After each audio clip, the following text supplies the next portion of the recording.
Hello, hi, I am Triumph Mbiva, your host, and this is my very first episode of Triumph TV, a platform where we go beyond just the lifestyle of glitz and glam of celebrated women, but getting into the core of how they fought their life battles and limitations to becoming the women that they are. And this is our very first episode. You don't want to go anywhere.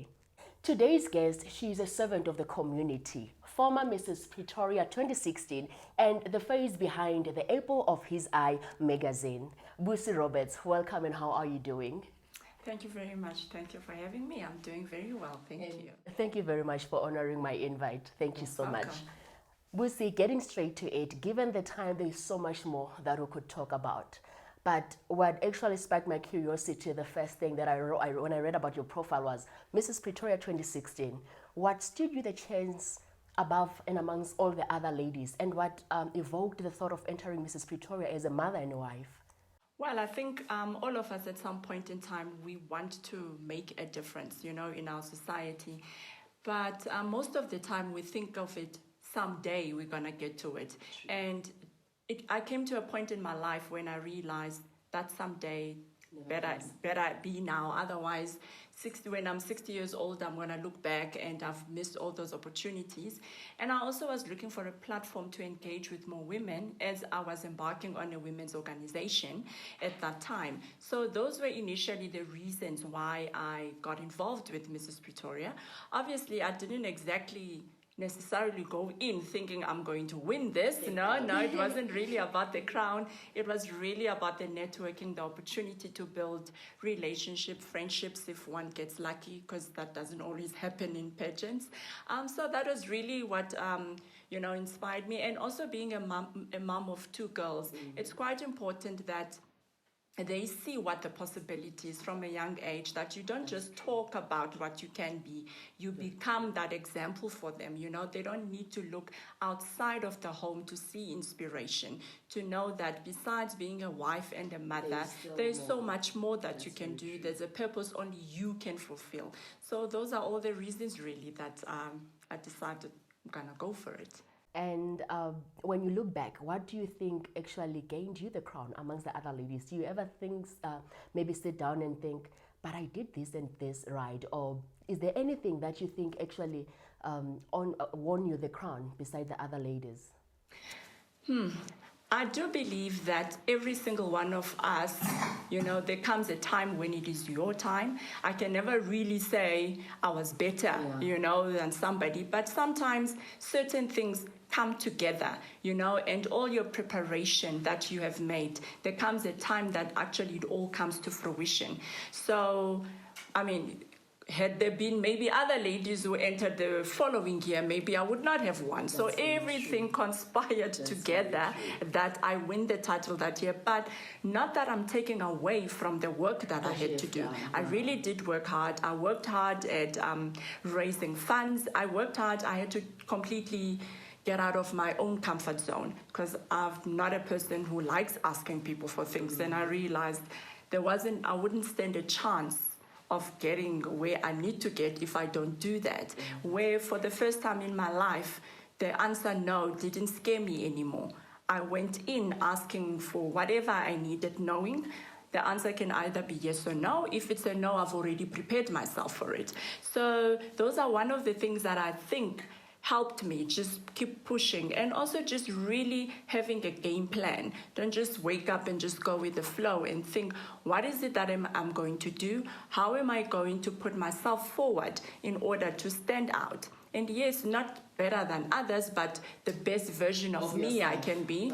And if that's what the judges were looking for at that time, then so be it. If not, then other opportunities will come my way. That's very true, because I've realized so many times that we get into, it's a pageant, and I know that these days it has evolved. It's not about really competing with another woman. It's really realizing who you are and being the best version of yourself, and you don't have to walk away as a loser as long as you've actually gained or become a better person than you were yesterday. No, absolutely. That's the mindset you need to have from the beginning, because yes, unfortunately, it is a pageant. There's only going to be one winner that gets the crown. So if you haven't prepared yourself for that, then you'd find that you having a really difficult time accepting the loss, if I can call it. But if you go in and actually look back at what you have gained, what lessons you have learned, what skills you have developed, whatever it is that you have gained from that, that actually makes you a lot better than when you came in.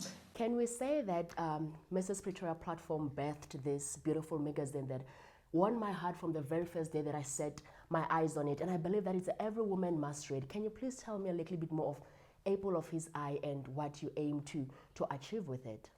I wouldn't say the Mrs. Pretoria platform birthed it, but rather this birthed Mrs. Pretoria.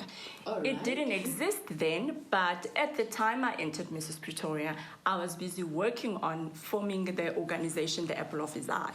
It was in that planning and all that I realized I've always been quite reserved and kept to my own self and my family and all of that, that if I actually want to start making a difference in women's lives and girls' lives, I need to get myself out there. So Mrs. Pretoria was a means to an end in the one sense, in that it's part of what I decided to do as one of the things that were going to prepare me for what I'm going to do, if I can say that. But because this didn't exist yet, it's easy for people to think because of that. No, not at all. So this was something, and I must say, when I started the organization, it wasn't the magazine I had in mind. I wanted that platform for women and girls. And as I started, sometimes when you start, that's why it's always important to start, because you don't know what the world of opportunities and possibilities that could happen. So this was one of those things that I started with my very first conference of ladies in 2016. A month before I got crowned as Mrs. Pretoria, actually. So that's why I'm saying this came before, the crown. And once I've had about 4 or 5 conferences, and then in my heart I just felt, because they were very impactful and very effective, that I realized I will not be able to host 100 conferences a year, and it can only reach so many people. And I just saw that the messages and whatever happened in that platform really was something that needed more, to be heard by more people. And hence in my heart I just knew the magazine is the way to go, because it can get to where I cannot get to, and a lot more people can also be partakers in this platform, because it's not only just about me. I think the very first thing when a woman, as ladies, when they hold a magazine, they expect to see beauty tips, how to lose weight. I did not find it in the Apple of His Eye, even if it's there, not in the usual way like any other magazine. What exactly are you planning to feed women using the Apple of His Eye magazine? How is it different to any other magazine that exists in the shelf out there? I think it first has to go back what the vision of the Apple of His Eye is, and that will explain anything that we're doing now and whatever it is that we may then do in the future.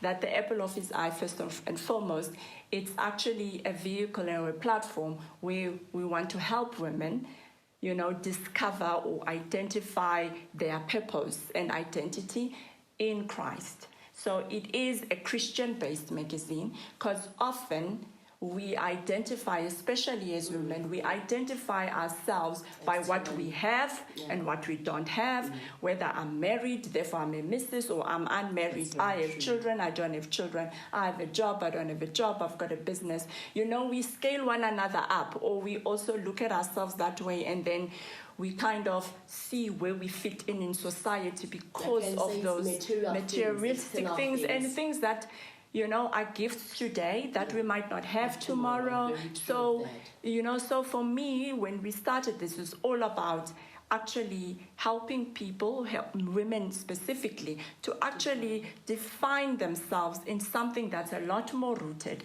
something that is not fleeting, something that is not dependent on our feelings today. Because my feelings about myself also change from day to day. Because today I did something great, I think I'm awesome, I say all the great things about myself. Tomorrow I made a really foolish decision, then I'm like, you silly, you stupid, and whatever. So that's what it's about. So the magazine itself, it is a lifestyle magazine. But yes, you're right when you say, though we do have beauty tips. So it isn't about looking, what's the latest fashion trend, what's the latest thing to make your nose look longer if you don't like it or whatever. You know what I mean? It's all about, there's nothing wrong with that, but essentially it all starts about first the acceptance of who you are, firstly, and also internalizing that, and then anything else that you do on the outside is just really to complement or enhance what you have, but not to use what's external to make up for what you are lacking on the inside. I think this is really relevant to every woman out there. Most of the time we look at beauty as external, as the cosmetics and the makeup, but no one is truly beautiful if it does not come from inside. And I think that's where the confidence comes from. You are as beautiful as you think in your mind because it's an internal thing. Busi, as a philanthropist, going through both these magazines in which now you've got two issues, you mentioned so much about helping women discover and embrace their purpose. How do you do so using God's Girl, a girl who is still trying to find her purpose? Because it's a two-sided magazine. Apple of His Eye, the Apple of His Eye, which is for, I believe, grown-up ladies, and God's Girl, which is now for younger girls. How do you then help a young girl divert herself, or not really divert, but figure out her path into discovering her purpose in life? So when I started with the Apple of His Eye, it had always been the intention to focus on girls and women. And after hosting a few conferences, I realized we cannot bundle these two people up, a teenage girl and a grown-up woman. And the work and where they are in the journey of life is at completely different junctures.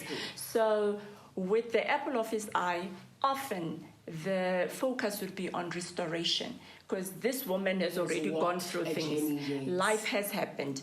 Whether things happened outside of her control or choices that she made, whatever the case might be. So there's a lot of restorative work where we have to root out things that she has now started believing about herself. So that's a completely different process.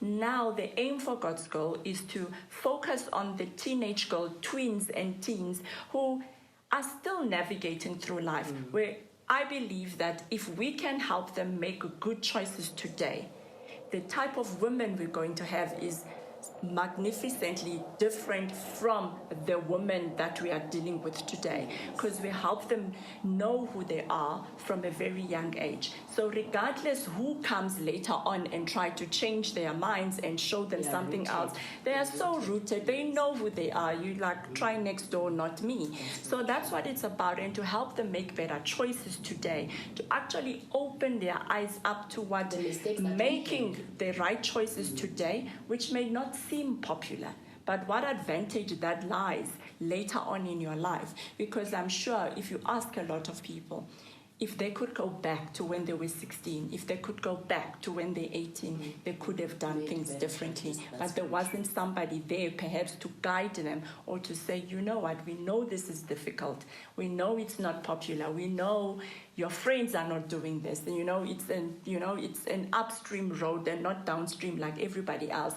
So stick to it, and it may yield good results for you. So that's what God's Girl is all about. And once again, it is also looking at the life of the girl holistically, the choices you make in friends, dating, all of these things. So they're all part of what eating healthy now, so that later on you're not fighting issues of obesity or health issues that could have been prevented by better choices. So it's a holistic approach.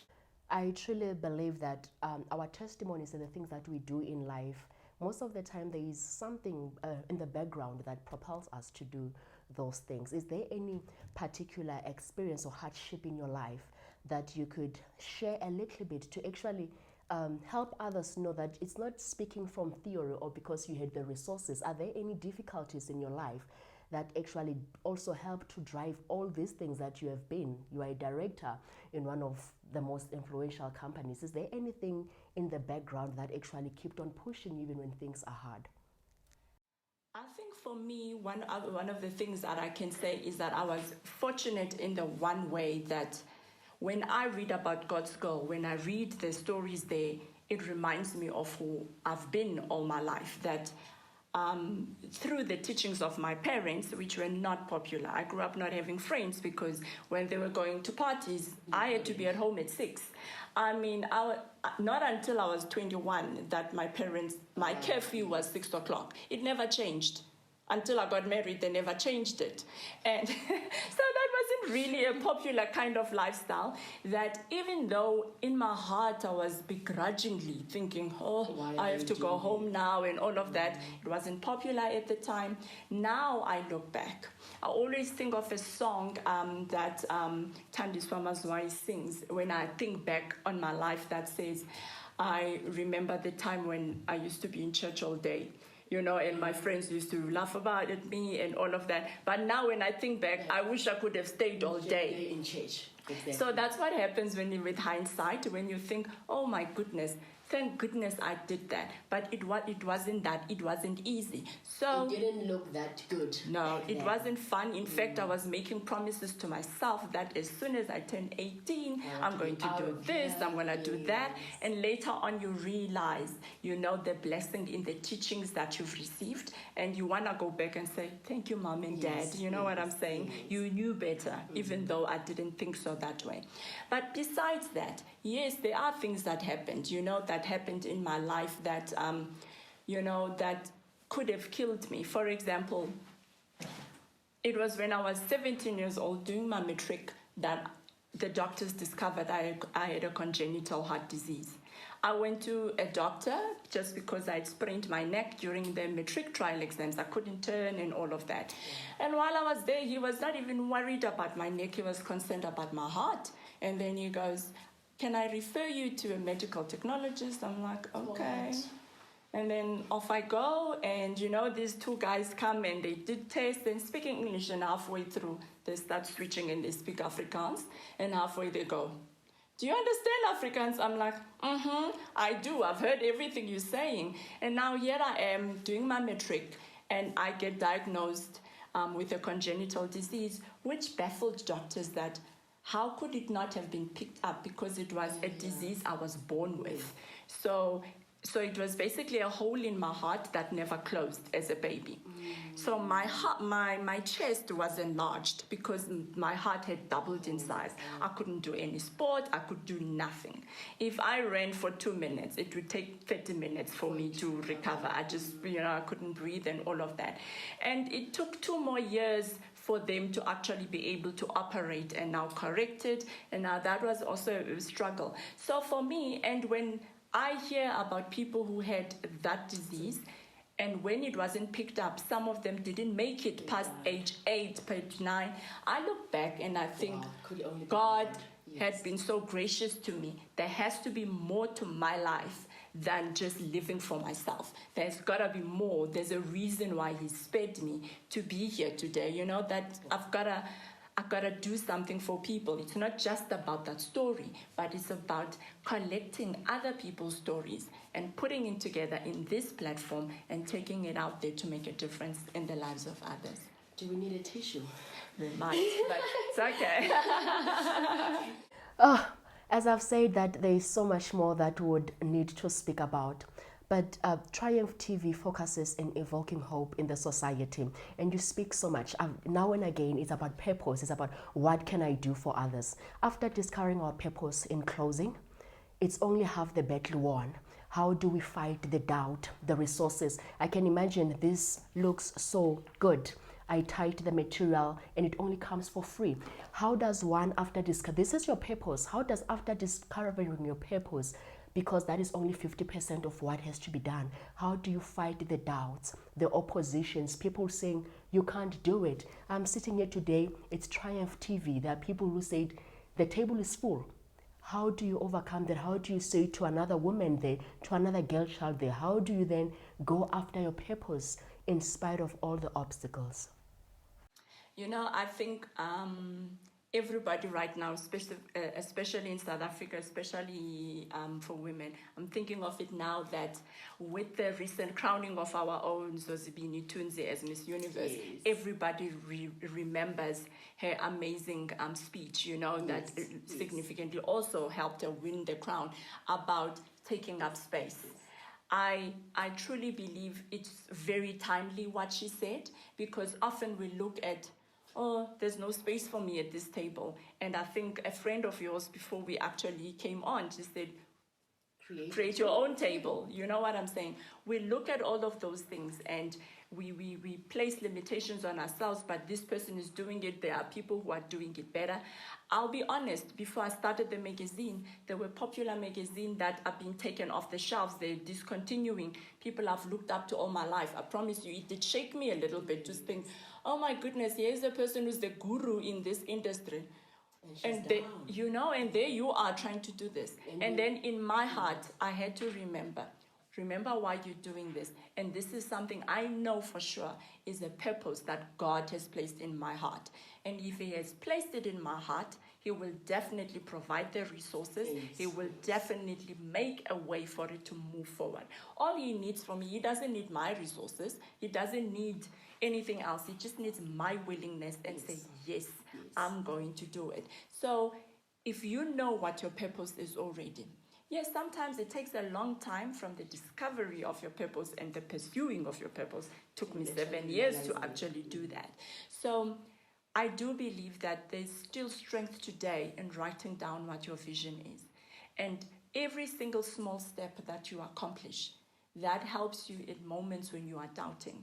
And look back at what you've already been able to do and remind yourself that if I could do this, this is what I can do. I mean, I had to remind myself the same, that when I started this, I was like, I've never done anything so big in my life. And I had to remember, but you won Mrs Pretoria. Did you think you were going to do that? Then I had to go, okay, let me go. So just remember those little wins that you've had in your life, and they keep you going at times of self-doubt. Busi, thank you so much. You've said a mouthful. Thank you so much. Whatever that you are going through, someone went through it and overcame. Therefore, you too shall overcome. Please do like and subscribe to my YouTube channel, Triumph TV, and follow my page, Triumph Mbiva, on Instagram. Till we meet again on the next episode, goodbye.